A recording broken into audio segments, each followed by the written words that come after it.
Hello everyone, once again welcome back on my YouTube channel.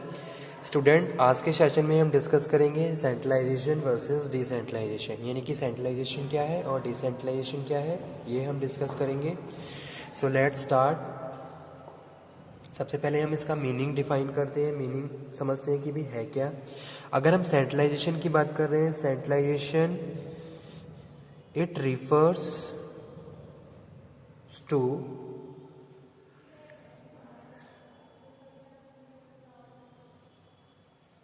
centralization or retention of authority for decision making at higher level, higher or top level of organisation या फिर management. ठीक है, यानी कि अगर decision making की authority अगर top level पे एग्जिस्ट कर रही है तो वो सेंट्रलाइजेशन है। यानी कि centralisation refers to systematic reservation of authority at a central point within the organisation. यानी कि अगर हम डिसीजन मेकिंग की बात करें, जैसे कि क्या है, कोई भी डिपार्टमेंट है उसके रिगार्डिंग अगर हम डिसीजन मेकिंग कर रहे हैं और वो अथॉरिटी टॉप लेवल पे एग्जिस्ट कर रही है तो वो सेंट्रलाइजेशन है। ठीक है, उसको हम सेंट्रलाइज बोलते हैं। या फिर इसका अपोजिट हम ये भी कह सकते हैं, अगर सबॉर्डिनेट का रोल बिल्कुल रिड्यूस है डिसीजन मेकिंग में, उसका कोई भी रोल नहीं है, ठीक है, रिगार्डिंग डिसीजन मेकिंग, जो भी डिसीजन मेकिंग है टॉप पोजीशंस के द्वारा की जा रही है, तो वो क्या है, सेंट्रलाइजेशन है। जैसे कि कोई भी एक डिपार्टमेंट, कोई भी एक ऑर्गेनाइजेशन जहाँ क्या है, जो टॉप पोजीशन होल्डर है वही सारे डिसीजन मेकिंग कर रहा है पूरी एंटायर ऑर्गेनाइजेशन को रन करने के लिए। चाहे जितने भी डिपार्टमेंट हैं, जितने भी फंक्शंस वहाँ परफॉर्म किए जा रहे हैं, उन फंक्शंस के रिगार्डिंग डिसीजन मेकिंग जो टॉप पोजीशन होल्डर है वही कर रहा है, सारी अथॉरिटी उसी के पास है। ठीक है, जो भी फंक्शंस परफॉर्म किए जाएंगे इसकी अथॉरिटी के हिसाब से, जो भी ये डिसीजन मेकिंग कर रहा है उसके हिसाब से किए जाएंगे। तो इस तरीके के स्ट्रक्चर को हम सेंट्रलाइजेशन बोलते हैं। ठीक है, top management retain absolute authority for making almost all decisions on the functioning of organisation. इसके अपोजिट अगर हम डिसेंट्रलाइजेशन की बात करें तो it refers to systematic delegation, it refers to the systematic delegation और डिस्पर्सल ऑफ अथॉरिटी। ठीक है, अगर अथॉरिटी को शेयर किया जा रहा है, डेलीगेट किया जा रहा है सबऑर्डिनेट को, ठीक है, एट ऑल लेवल्स, किसी भी लेवल की हम बात कर रहे हैं, एट ऑल लेवल्स, ठीक है, ऑफ मैनेजमेंट,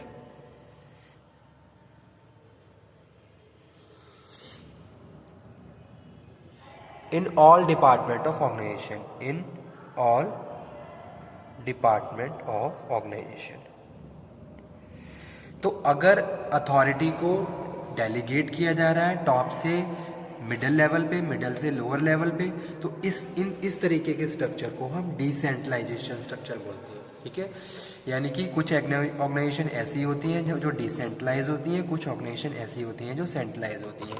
सेंट्रलाइज ऑर्गेनाइजेशन वही होती हैं जो स्मॉल होती हैं, यानी कि छोटी ऑर्गेनाइजेशन है, स्मॉल यूनिट है, तो वहाँ डिसेंट्रलाइजेशन स्ट्रक्चर फॉलो हो सकता है। यानी कि टॉप जो पोजीशन होल्डर है वो एंटायर ऑर्गेनाइजेशन की रनिंग के लिए डिसीजन मेकिंग कर सकता है, इंडिविजुअली वो सारे डिसीजन मेकिंग कर सकता है, डिसीजन ले सकता है। ठीक है, वो क्या इतना कैपेबल वो है। ठीक है, लेकिन अगर हम बात करें डिसेंट्रलाइजेशन, तो डिसेंट्रलाइजेशन हमेशा जो बड़ी यूनिट्स होती हैं वहाँ पे डिसेंट्रलाइजेशन स्ट्रक्चर होता है, क्योंकि अकेला बंदा पूरी एंटायर ऑर्गेनाइजेशन को रन नहीं कर सकता, पूरी एंटायर ऑर्गेनाइजेशन के रिगार्डिंग डिसीजन मेकिंग नहीं कर सकता। तो इसके लिए वो क्या करेगा, जो अदर लेवल्स हैं मैनेजमेंट के उनको डेलीगेशन ऑफ अथॉरिटी करता है, यानी कि अथॉरिटी को डेलीगेट करता रहता है, यानी कि पावर टू मेकिंग डिसीजन। तो टॉप मैनेजमेंट ने क्या करा, power to making decision middle level को डेलीगेट कर दी। ठीक है, मिडिल या फिर मिडिल लेवल भी क्या कर रहा है, इसको लोअर लेवल को डेलीगेट कर रहा है। तो वही चीज़ यहाँ पे लिखी हुई है, it refers to systematic delegation और dispersal of authority at all level of management and in all department of organisation. तो इस तरीके के स्ट्रक्चर को हम डिसेंट्रलाइजेशन स्ट्रक्चर बोलते हैं। ठीक है, तो ये पूरा डिफरेंस है इन दोनों के बीच। Centralization, power of authority exist top position, और decentralization, power of authority delegate to all levels of the management, यानी कि तीनों लेवल पे एग्जिस्ट कर रही है power of authority of decision making. Okay,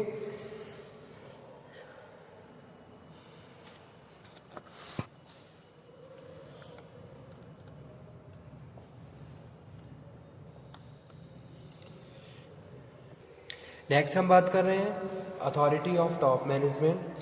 तो अगर सेंट्रलाइजेशन ऑर्गेनाइजेशन है, सेंट्रलाइज स्ट्रक्चर है, तो जो टॉप मैनेजमेंट है, top management retain absolute authority for making almost all decisions on the functioning of organisation, यानी कि पूरी एंटायर ऑर्गेनाइजेशन को रन करने के लिए जो भी फंक्शनिंग है उनके regarding decision making top management के द्वारा की जा रही है। ठीक है, यानी कि टॉप पोजीशन होल्डर है। लेकिन अगर हम डिसेंट्रलाइजेशन स्ट्रक्चर की बात करें तो यहाँ ऐसा नहीं होता। यहाँ पे क्या हो रहा है, top management retain authority for making major decisions, यानी कि कुछ मेजर डिसीजन लेने हैं तो उसकी अथॉरिटी टॉप मैनेजमेंट के पास है। बाकी जो डिसीजन रिगार्डिंग द फंक्शनिंग है उनको उन्होंने क्या कर दिया, डेलीगेट कर दिया जो भी अदर पोजीशन होल्डर हैं उनको। ठीक है, तो इस तरीके से ये क्या है, अथॉरिटी ऑफ टॉप मैनेजमेंट है। सेंट्रलाइजेशन में सारी अथॉरिटी टॉप मैनेजमेंट के पास है, चाहे हम मेजर डिसीजन मेकिंग की बात करें या फिर स्मूथ फंक्शनिंग की बात करें, डिसीजन रिगार्डिंग द फंक्शंस। लेकिन अगर हम टॉप सेंट्रलाइजेशन ऑर्गेनाइजेशन की बात कर रहे हैं तो यहाँ पे जो मेजर डिसीजन है यही अथॉरिटी टॉप मैनेजमेंट अपने पास रखता है। बाकी जो फंक्शंस के रिगार्डिंग जो डिसीजन मेकिंग है वो क्या कर देता है, उसको अदर लेवल को डेलीगेट कर देता है। ठीक है, तो उसके बाद थर्ड वन है student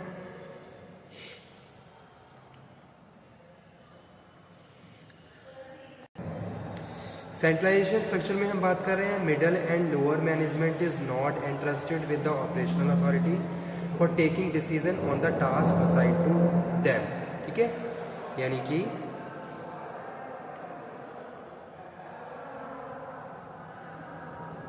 taking decision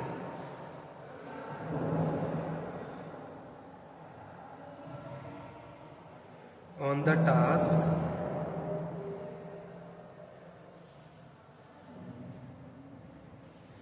assigned to them, taking decision on the task assigned to them,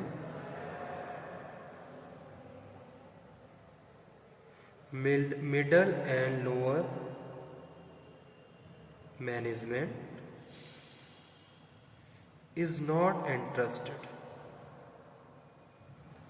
ठीक है, अगर टास्क के रिगार्डिंग कोई डिसीजन मेकिंग है तो वो क्या कर रहा है, टॉप पोजीशन होल्डर कर रहा है। उस टास्क के जो ऑपरेशन है वो मिडल और लोअर के द्वारा परफॉर्म किए जा रहे हैं, लेकिन उनके रिगार्डिंग जो डिसीजन मेकिंग है वो भी क्या किया है, वो भी टॉप पोजीशन के द्वारा की जा रही है। लेकिन यहाँ पे अगर हम बात कर रहे हैं मिडल डिसेंट्रलाइजेशन में, तो डिसेंट्रलाइजेशन में middle and lower management is interested with the operational authority, interested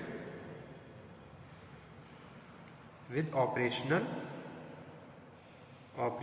authority, यानी कि कोई भी ऑपरेशंस के रिगार्डिंग डिसीजन मेकिंग क्या है वो जो मिडल और लोअर मैनेजमेंट है वो खुद से कर रहा है। लेकिन अगर यहाँ पे टास्क के रिलेटेड कोई डिसीजन है तो उसके लिए भी टॉप मैनेजमेंट से कंसल्ट करना पड़ता है, तब जाके उन ऑपरेशंस को हमें परफॉर्म करना है। ठीक है, सेंट्रलाइजेशन में। लेकिन डिसेंट्रलाइजेशन में ऐसा नहीं होता है। डिसेंट्रलाइजेशन में हम बात कर रहे हैं मिडल और lower management is interested with the operational authority for taking decision on the task assign to them, यानी कि कोई जो भी उनको टास्क असाइन किया जा रहा है उसके रिगार्डिंग डिसीजन मेकिंग वो खुद ले सकते हैं। ठीक है, उसके बाद फोर्थ पॉइंट है स्टूडेंट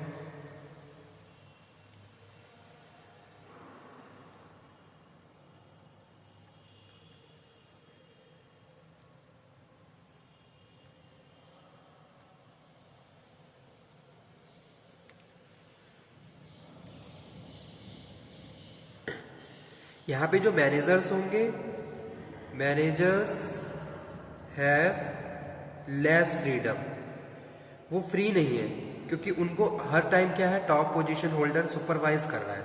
हर बार कोई भी डिसीजन मेकिंग वो अपने आप से नहीं कर रहे हैं, तो वो क्या है यहाँ पे लेस फ्रीडम है।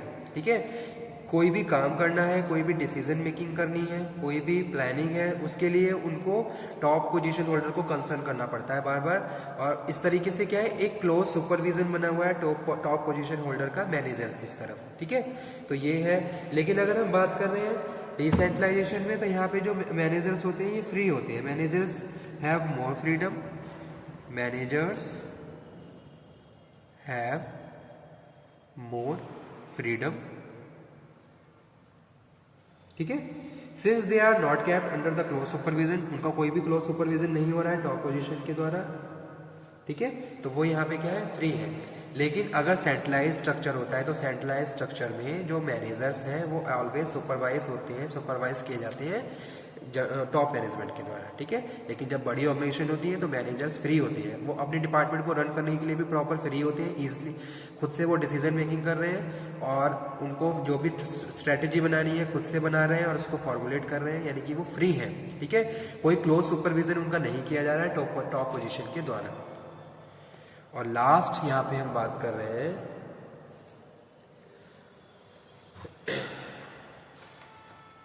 it provides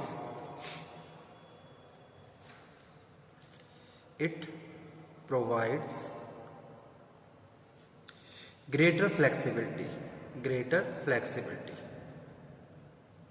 जैसे मैनेजर ने कोई डिसीजन बनाया, कोई प्लानिंग करी, और वो प्लानिंग क्या है, सक्सेसफुली इंप्लीमेंट नहीं हो रही है, या फिर कुछ ऐसे पॉइंट्स हैं जो उसको इंप्लीमेंट नहीं होने दे रहे हैं, तो आप क्या करोगे, उसको मॉडिफाई कंट्रोल कर लोगे, यानी कि फ्लेक्सिबल है नेचर में। ठीक है, डिसेंट्रलाइजेशन। जबकि जो सेंट्रलाइजेशन होता है ये क्या है, फ्लेक्सिबल नहीं होता है, यानी कि डज नॉट प्रोवाइड फ्लेक्सिबिलिटी। एक बार जो रूल्स एंड रेगुलेशन बना दिए गए वही आपको इम्प्लीमेंट करने हैं, वही आपको फॉलो करने हैं। जो भी टॉप पोजीशन होल्डर ने आपको इंस्ट्रक्शन दिए है वो आपको हर हाल में आपको उनको मानना है, उनके ऑर्डर को पूरा करना है। जबकि डिसेंट्रलाइजेशन में ऐसा नहीं है। तो यहाँ पे हम क्या कर सकते हैं, अब इंटरेस्ट के हिसाब से या फिर जो भी सिचुएशन है उसके हिसाब से कुछ चेंजेस कर सकते हैं अपने हैंड पे। तो ये पूरा क्या था, ओवरव्यू था सेंट्रलाइजेशन और डिसेंट्रलाइजेशन का। Okay student, I hope so आपको समझ में आ गया हो सेंट्रलाइजेशन और डिसेंट्रलाइजेशन। इसका मैं एक सिग्निफिकेंस, चलो आज का टॉपिक हम यहीं फिनिश करते हैं। Thank you.